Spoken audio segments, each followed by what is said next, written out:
hasilnya dokter belum. Pengennya gitu, baru berencana, belum.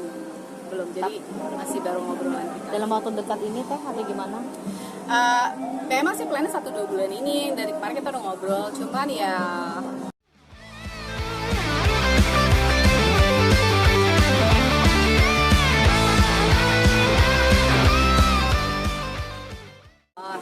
saya udah setahunan ya soalnya ya, pasti ditanyain ya kalau udah mesti nikah, punya anak dan sebagainya. Insya Allah nggak ada yang di apa ya, tidak ada yang di KBK, tidak ada yang di apa, tapi memang ya bagaimana Om?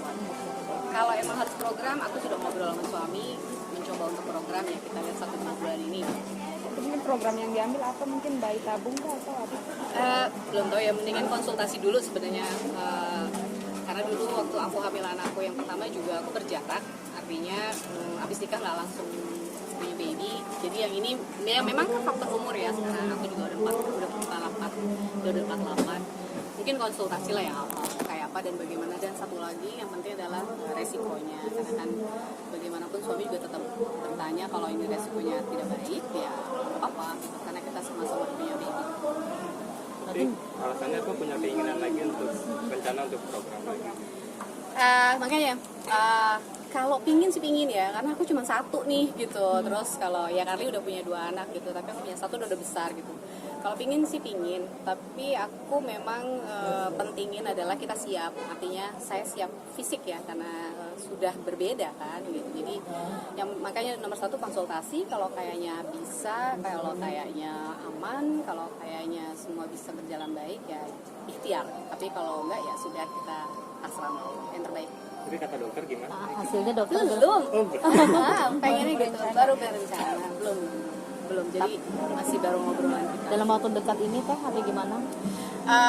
Memang sih plannya 1-2 bulan ini. Dari kemarin kita udah ngobrol, cuman ya kita meyakinkan diri kita dulu. Sama suami pun juga bertanya, yang paling penting adalah akunya aman nggak, buat ibunya aman nggak di usia itu. Itu aja sih. Saat ini kepikiran adopsi belum, tapi ponakan kita banyak ya gitu. Jadi buat aku ada ponakan aja di rumah, terus kita memang sering ngumpulin ponakan-ponakan. Jadi saat ini menjadi menjadi mengisi hari-hari kita. Saat ini kita masih kepikiran ponakan. Jadi dia kalau mau ponakan aja udah senang. Kabarnya si kakak gimana nih?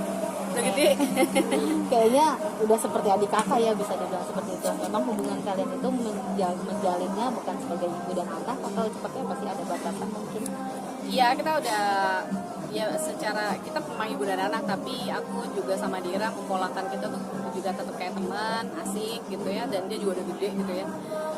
Seperti apa ya, memang kita komunikasi terbuka, terus diskusi gitu. Dia juga orangnya kritis, jadi buat aku enak ngobrol sama dia gitu ya. Terus kita terbuka untuk apa yang harus kita kritisi satu sama lain, kan susah ya hari-hari ibu dan anak tuh agak repot. Cuman ya kita coba mencari cara bagaimana berkomunikasi dengan terbuka, jadi temen lah. Jadi sempat curhat juga nggak sih Dira, karena kan kita tahu Dira juga sama bapaknya nih ya kan, dan papanya pun sendiri lagi gitu. Sempat curhat tentang papanya begitu ya dia sih seperlu-perlunya, misalkan garis besarnya aja sih pasti cerita. Tapi kalau harus terlalu detail, sepertinya aku juga nggak terlalu pengen tahu dalam gitu. Yang penting buat aku adalah yang paling penting adalah diranya aman, nyaman, terus kita juga punya keleluasaan bersama, ya itu nggak masalah sih. Biasanya kan anak yang lebih peka dan sensitif ya, apalagi hubungannya awalnya kan baik dengan disambung gitu kan, tapi saat ini sudah unfollow-an gimana tuh Teh? Curhat juga nggak sih Teh? Berat ya Teh? Ya enggak sih ya, maksudnya ya itulah dinamikanya kehidupan ya. Dan buat saya selalu bilang bahwa kita pasti menghadapi satu kondisi ke kondisi yang lain. Mau sama saya kah, mau nanti sama ayahnya, atau dengan ada ibu sambung, pasti ada dinamikanya. Jadi ini mungkin proses dewasanya dia, proses belajar. Saya mencoba untuk ada di tengah aja gitu. Yang penting adalah bagaimana dia melihat ini sebagai pelajaran hidup, sehingga dia bisa lebih bijak deh ke depannya gitu. Itu aja sih. Ya makanya aku selalu bilang sama dia, kondisi apapun kita pasti punya masalah dalam hidup. Terus proses dewasanya dia juga pasti. Mau dia tinggal sama aku, mau dia tinggal sama papanya, itu pasti akan ada problem-problem. Jadi buat aku selalu bilang sama dia adalah sebisa mungkin kamu tidak masuk dalam masalah-masalah yang bukan porsinya kamu gitu. Jadilah anak aja yang baik, posisinya di anak yang baik. Dan yang paling penting buat aku adalah saat ini kan dia udah kerja, fokuslah sama diri kamu, bagaimana kamu ngembangin diri gitu. Jadi problem pasti ada, urusan ini ya itu pasti ada, cuman saya pengen ngelurusin dia sama hal fokus untuk diri dia, karena buat aku dia patut egois juga, karena kadang-kadang masalah orang tua itu adalah harusnya tanggung jawab orang tua gitu ya, bukan tanggung jawab anak. Jadi aku cuma meluruskan bagaimana kamu menjadi anak yang baik aja. Kamu lagi kejar apa, mendingan kamu fokus sama yang kamu kejar. Jadi kalau dia curhat apa-apa kemana, ya sebagai orang tua ya saya pasti mendengar, menampung, tapi saya tidak ingin memperkeruh suasana.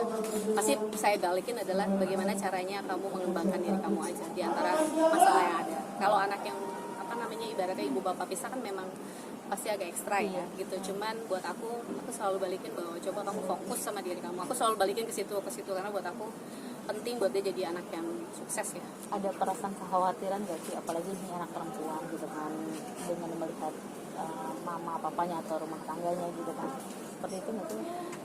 Rasanya sih manusiawi, setiap orang tua worry ya. Saya juga ngerasa, dan saya nggak bisa hari-hari juga kan mantau, pasti worry, pasti ekstra gitu. Cuman kadang-kadang anak-anak itu perlu dikasih kepercayaan. Kalau kita terlalu doktrin gimana mereka juga kadang-kadang mental. Jadi beri kepercayaan sama mereka, ya kita kasih guidance aja gitu. Jadi ya memang harus tarik ulur, tapi buat saya mudah-mudahan anak kita yang paling utama adalah saya berdoa semoga dilindungi. Hubungan dirimu kan dengan sang mantan juga baik karena memang ada Dira gitu kan, selalu memberikan support juga nggak sih, walaupun tetap ada izin dari sang suami gitu, memberikan support apa yang terjadi. Support, oh ya, alhamdulillah kalau dari awal tuh aku sama Dira memang kita sudah punya pola gitu ya. Terus komunikasi, jujur aja bahwa komunikasi adalah ada di Dira. Jadi aku mencoba untuk menjaga stabilitas daripada takut ada hal-hal yang saya nggak tahu dari pihak bapaknya. Memang aku berkomunikasi sama Dira dan sepertinya dia paham bagaimana ada di tengah gitu. Itu aja sih. Iya, makanya ya, setiap kita pasti punya masalah nih dalam rumah tangga ataupun dalam pekerjaan gitu ya. Kalau bicara saat ini suamiku juga bantuin aku di manajemen gitu. Ya, aku itu di depan kemarin sebelum ada suamiku memang kita sudah punya pola. Jadi mulai dari materi pekerjaan sampai ke manajemen keuangan. Jadi manajemen keuangan itu aku sudah berjalan dengan manajemen yang sebelumnya itu sudah tertata, artinya sudah diatur keuangannya seperti ini, pribadi seperti ini. Jadi benar-benar sudah dipisah di awal. Teknisnya seperti apa, polanya seperti apa. Mungkin memang kita harus saklek ya kalau soal bicara pekerjaan, karena bukannya pengen berhitung-hitung, tapi memang biar kelihatan pola kerja gitu. Jadi ini kan sama aja bisnis ya buat kita, karena main job kita adalah memang di dunia musik. Tapi namanya manusia, kita kadang-kadang memberikan namanya kita sama partner memang 100% karena kita percaya. Tapi di sisi lain kita harus percaya sama pasangan, tapi di